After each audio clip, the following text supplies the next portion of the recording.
Everyone asks, how's your child doing?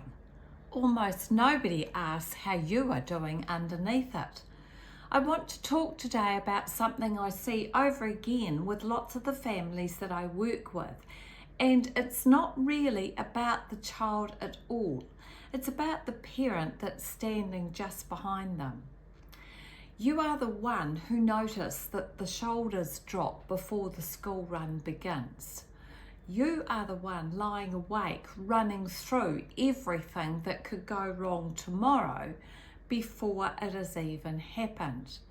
You're the one that's read every article, listened to the podcasts and tried every suggestions, and sat through every meeting and still gone home wondering what it was that you've missed. You are also the one who has to be the advocate, the one who asks the school to help and support your child, who may or may not fall into the not bad enough category. The one who hears things like, they just need to focus a little bit more and try a little harder in class, or don't worry, I'm sure they'll pick it up, or we'll give him as much extra time as we can. Every one of those responses sounds reasonable enough on its own, yet none of them actually answer the question that you came in asking. You are also the one who watches the self-doubt creep quietly into your child's persona and the confidence slip away a little bit more each passing week, even when nobody else around you seems to notice that it's happening.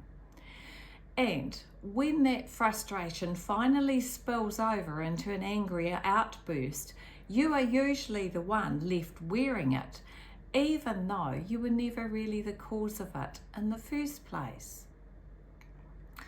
Meanwhile, the conversation around you stays focused entirely on your child. How is he coping? How is her reading coming along? What support does he need this term? They're all fair questions, and questions that quietly leave you carrying the weight alone, because nobody thinks to ask what it's costing you to hold all of this together. So, what is actually driving so much of this pressure? For a lot of families, homework itself is not really the daily battle it once was, at least not until high school. What builds instead is the pressure of frequent assessments through the school years, growing heavier and bigger as the end of year exams draw ever closer. So much of what is asked of these kids relies on memorizing facts and figures and formulas, which works beautifully for some children and simply just does not stick for a great many of others. Most kids are not even taught another way to hold on to the information that they need to know. When that gap goes unaddressed for long enough, some kids just switch off or give up, not because they're not willing to try, but because it has just become too hard to keep going with the tools that were never going to work for them in the first place. Why does nobody ask the parent how they are doing? Well, it's partly because the system is built that way. Teachers, specialists, and even well-meaning friends are trained to focus on the child in front of them, not the parent that's standing just behind, off to the side and being supportive every day. And partly because parents get very good at hiding. You learn to answer, "Oh, we're doing okay," even on the days you are anything but, because saying more feels like it might tip something over that you cannot afford to tip. One mum told me that her son knows that he's smarter than he's able to express, but he just gets lost. That sentence carries so much weight, not just about her son's frustration, but about everything she has watched and absorbed and carried on his behalf, day after day, without anyone once turning to her and asking how she was holding it up. Carrying it quietly has a cost. It cost you sleep. It cost you your patience you did not know that you had left. It costs you moments where you snap at the very person you are trying hardest to protect. And then you spend the rest of the day quietly furious with yourself for it. And that costs you belief that things can change. Because when you have already tried everything and nothing has worked, it becomes harder and harder to keep hoping that the next thing will be any different. So what can you do right now before anything else changes? You do not need to wait until things reach breaking point before you are allowed to pay attention to your own weight. Start by asking yourself the same question that you ask your child most nights and actually wait for the honest answer. How are you doing, really?